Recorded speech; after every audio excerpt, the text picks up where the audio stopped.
no real intro, we're just hopping in on this one. I know the angle still kind of sucks at the sewing table. I don't really have a spot to hook up my thingy, and because I know a top-down view would be a lot better, but this is what we're working with. I think most of it turned out okay for being at a weird angle. But yeah, so for this one, I was doing a whole bodysuit, which is like the only time I've ever done a bodysuit on a doll. And I was like, oh my god, this is gonna go like so bad. It didn't go as bad as I thought. It actually went pretty smooth. I think I actually got the size right in like one go. This is also like a few months back that I did this. And then, because like I did this part and then I kind of set it down for a while. And I just recently got back into it to finish it up. And yeah. So, we're still getting the bodysuit on.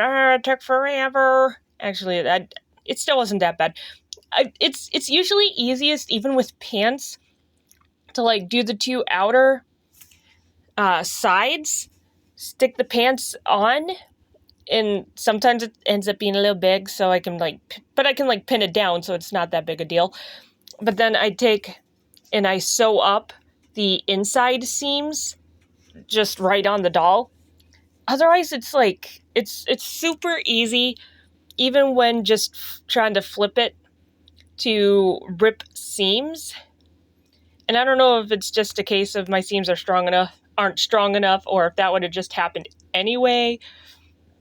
But I mean, the seam popped out on the hair like twice, I think. And not even on the sewing part, just in general. So, because I was recording on my phone, I didn't have my reference, so I kind of did that little doodle there so that I'd have something so I wouldn't have to try and, like, guess. Not that I guess it would have been super hard, because it's kind of a feathery type design, for lack of a better word. But it was still really hard to do on the doll, and I didn't have anything thinner for some of those, like, top swoopy-doos, so then they just ended up messy, and it makes me sad. I wish I could have done a better job on that, but, well, what's done is done now. The paint is on, and technically, I could trim it up and redo that area one more time, but it would literally only be, like, one more time. It would be a last chance resort, because when you trim up a little bit of paint on felt, I mean, you're really just thinning it down. And if you thin it down too much, obviously, it's just going to create holes, and that's not going to be what you want. So, yeah, for the little crosshatchy design thing, honestly, I think I used the color way too dark. My bad.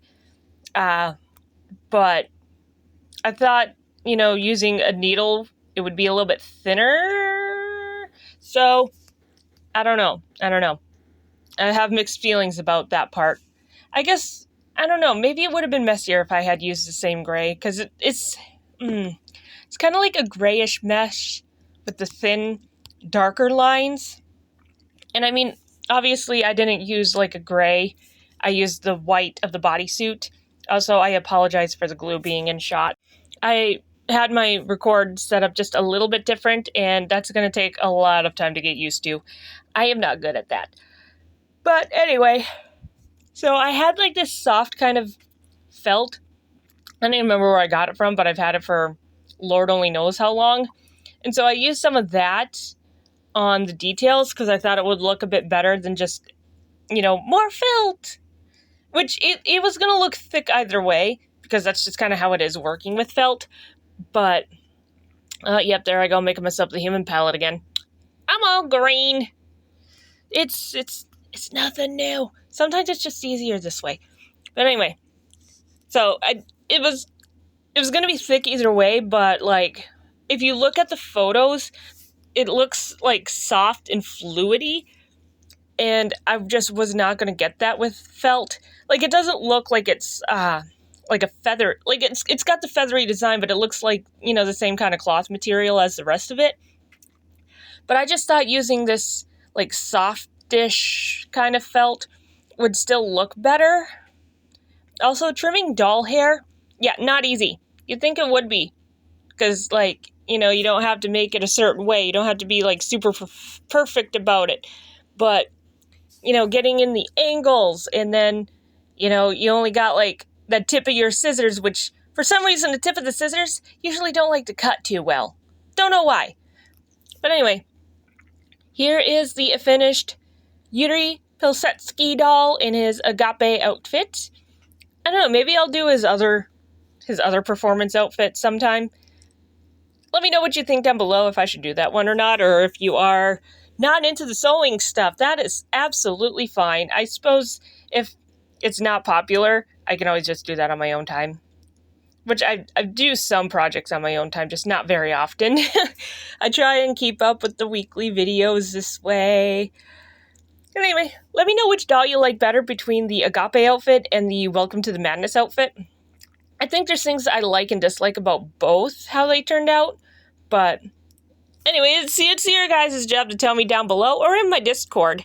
Until next time, though, bye-bye!